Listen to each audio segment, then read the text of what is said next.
Hi, my name's Mark Joff, and today is December 12th, 2015.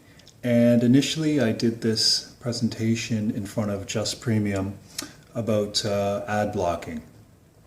So what is ad blocking? I never used an ad blocker before, and while preparing for this talk, but I tried one, and for $10 it was free, but you had the option of paying. So I tried it, and it turns out that the pages load a lot faster, and there's a lot less problems with the page. I found that initially there were no ads at all. I thought, oh my god, this page loads lightning fast. So I installed the one for Chrome, and I felt this is weird. It's like cheating, right? Doesn't the ad revenue page pay for the content? I've worked in display for a while, and I thought, now I can see why people are using this, but in the long run, is it working? So basically, to begin, what's an ad blocker? It blocks ads, right? We know that it blocks ads. So, but how does it do it? It blocks ads. It acts like a plugin for Chrome web browser, for example. And it's a firewall between the web browser and all known ad servers. Most ads are blocked, especially rich media ads, right? Rich media ads, ads that are pop up from the page themselves. And who created ad blockers? I mean, who came up with this? Well, it was the open source community, a community that started it, of database of blocked ad servers, and it's maintained by a large and active open source community. Once installed, these plugins, really easy. Just go on the web and you search for ad blocker, and if you're using Chrome, then you'll find an extension. It'll install it right on your Chrome browser. Quick facts. Right now, it's 2015, and there are about 144 million active ad block users around the world. So, there's a lot of people in the world, but seems like ad blocking is almost going mainstream. Ad block usage grew by 70% between 2013 and 2014. So it's not just for technical people anymore. And you'll be surprised with the growth who it was driven by. It was driven by Google Chrome. 86 million of those 155 million people, 86 million of them used ad block on Chrome. So that's it's like sponsored by Google. Try to figure that out. So ad block usage varies by country. Ik ben Canadees. I come from Canada. Now I live in beautiful Amsterdam, as you can see behind me. In some countries, a quarter of the online population has it installed, and Chrome is the most, then Firefox are the most used browsers with ad blocking. So what countries are the most? Poland is number one, Sweden, Denmark, followed by Greece, have the highest users of ad blockers. So, and who uses these ad blockers? Is it me? Is it Generation X? Is it Generation Y? Who's using these? Well, 41% they found out are 18 to 29-year-olds. So they're young internet users, and they are millennials, and they don't want to see ads.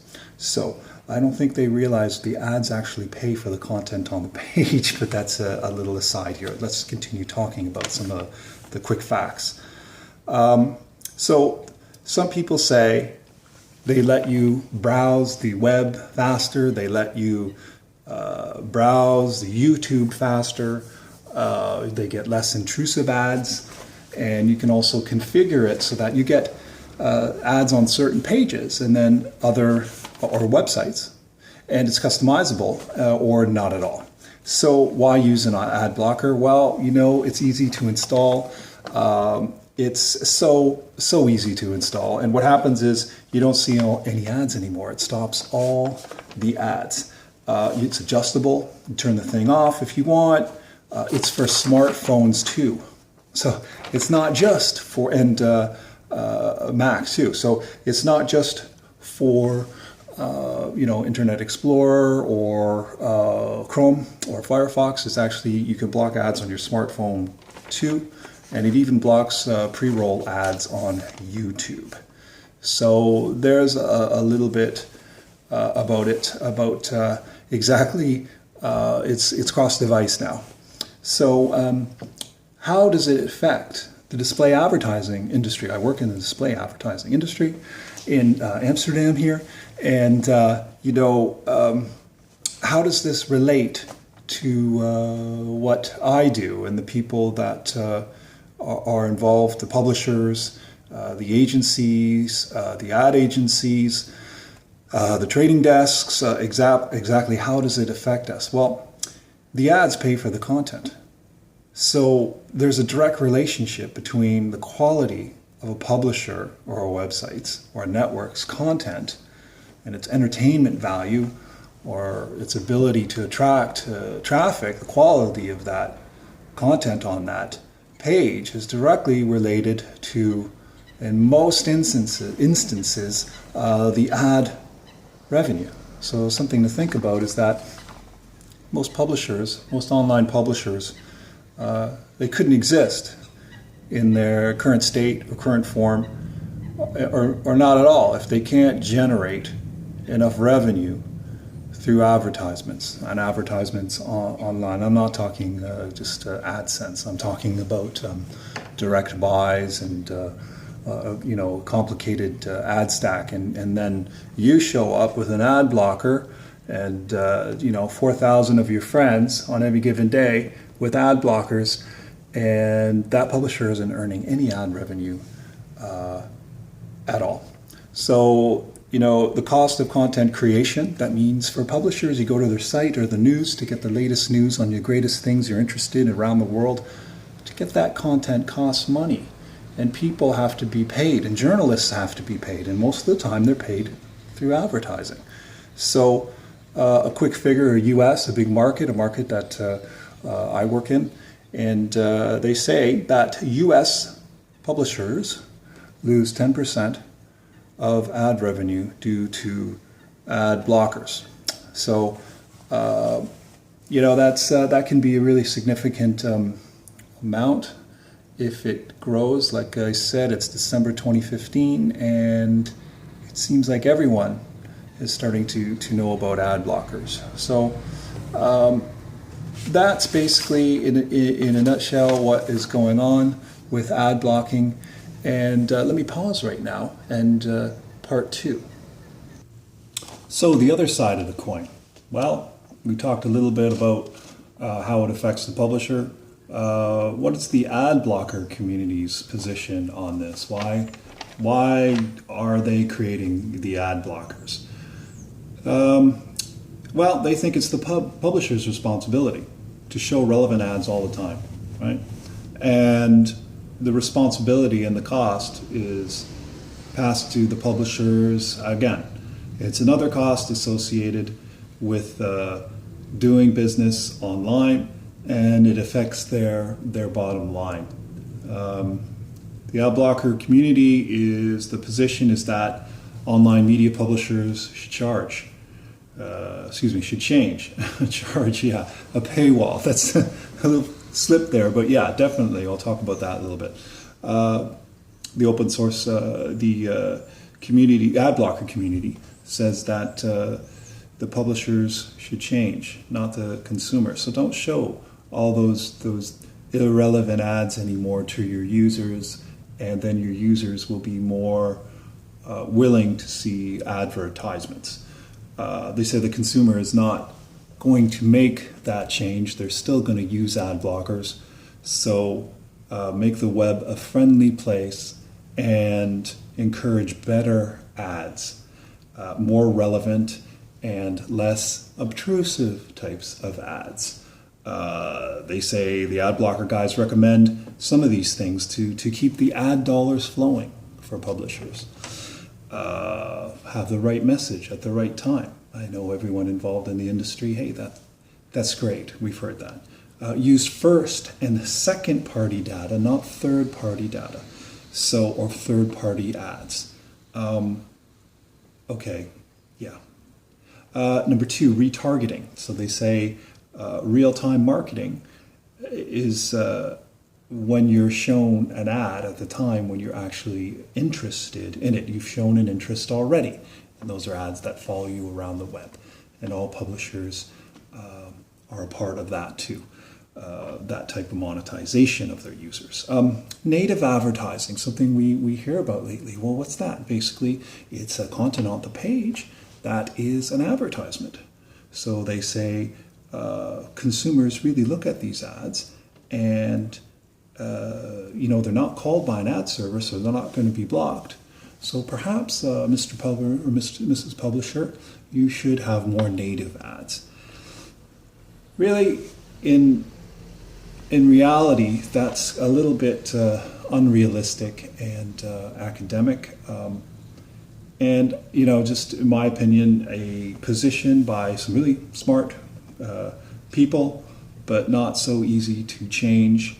And like I said, not a reality. Current publisher models are revenue-generating models, whether they have paywalls or they're supported by ads. They're revenue-generating models. They don't support. Let's all live happily together with the right content at the right time. It's like a fairy tale. So that's the ad blocker community's position. So, how are the big publishers? How are the big publishers responding to users blocking their ads? Well, the free versus the paid model. So there's a free model where you go and you get your news and you consume your news or your entertainment, and it's lovely, and you don't have to pay for it. That's free. But you're going to see advertisements, right? You're going to see those advertisements. So there's the free model. But there's the free versus the paid model. So, ouch, you may have to pay for more content as a result of people blocking, more and more people blocking ads. And the example here is Veer.nl or WEER.nl and The Guardian in the UK. Both can see that you're using an ad blocker, and both show a message to ad blockers. So I go to the site, The Guardian, or I go to Veer.nl, and I'm using an ad blocker in Chrome, and I'll get a little message, that will say, informing me that ads, hi Mr. User, ads fund our journalists, and please support our journalists, and it refers you to a particular page for their subscription, which is now £50 a year. So they can detect it, and a little plea out to you saying, we recognize you have an ad blocker. Can you support our site if you like our content? Just pay on a yearly basis. And I probably imagine no one does that. Nobody. So, and Google just recently has come up with an ad-free, we all love YouTube, fabulous. It's come up with a free subscription for YouTube that's available in the US, not here in the Netherlands yet, or in Amsterdam.